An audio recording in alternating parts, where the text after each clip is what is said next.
Welcome to Literary Wonders, the podcast that celebrates the beauty and diversity of literature. Every week, we bring you short episodes of 3 to 5 minutes, where we introduce you to some of the best writers from around the world and how their works can enrich your spiritual life.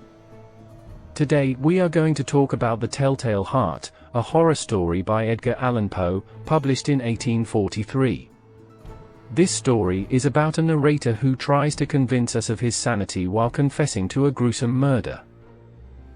The Telltale Heart is written in the first-person point of view, as the narrator addresses an unknown listener, perhaps a judge or a doctor. He claims that he is not mad, but rather very nervous and sensitive. He says that he has a disease that makes him hear things more acutely than others. He then tells us how he killed an old man who lived with him, because he was haunted by the old man's pale blue eye, which he calls the evil eye. The narrator says that he loved the old man and had no reason to harm him, except for his eye. He says that he planned the murder carefully and patiently. For 8 nights in a row, he sneaked into the old man's room at midnight and shone a lantern on his face, hoping to see the evil eye. But every night, the eye was closed, and the narrator could not do his deed. On the 8th night, however, the old man woke up and sensed the narrator's presence. The narrator heard the old man's heart beating loudly and fast. He decided to act and opened the lantern fully, revealing the evil eye. He then jumped on the old man and smothered him with his bed. He then dismembered the body and hid it under the floorboards. The narrator says that he did everything with such skill and calmness that no one could suspect him of anything.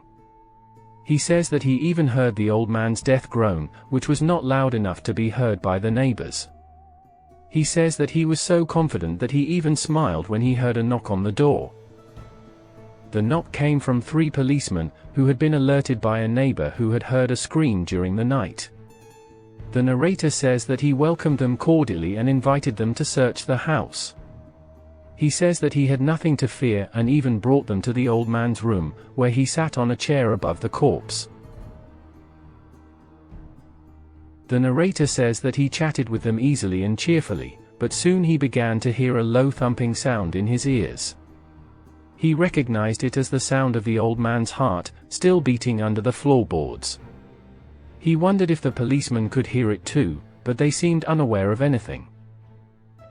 The sound grew louder and louder, until it became unbearable for the narrator. He thought that the policemen were mocking him and knew his secret. He could not stand it any longer and confessed his crime, telling them to tear up the floorboards and reveal the hidden body. This is the end of The Telltale Heart by Edgar Allan Poe. A terrifying and suspenseful story that shows how guilt and madness can torment a person's mind. It also uses irony and symbolism to create a contrast between appearance and reality, such as the narrator's claim to sanity versus his insane actions, or his hearing of the dead man's heart. If you want to read The Telltale Heart for yourself, you can find it online. Learn more about its author, Edgar Allan Poe, who was an American writer and poet who pioneered the genres of horror and detective fiction. Thank you for listening to this episode of Gothic Stories podcast, and stay tuned for more stories from different genres and authors.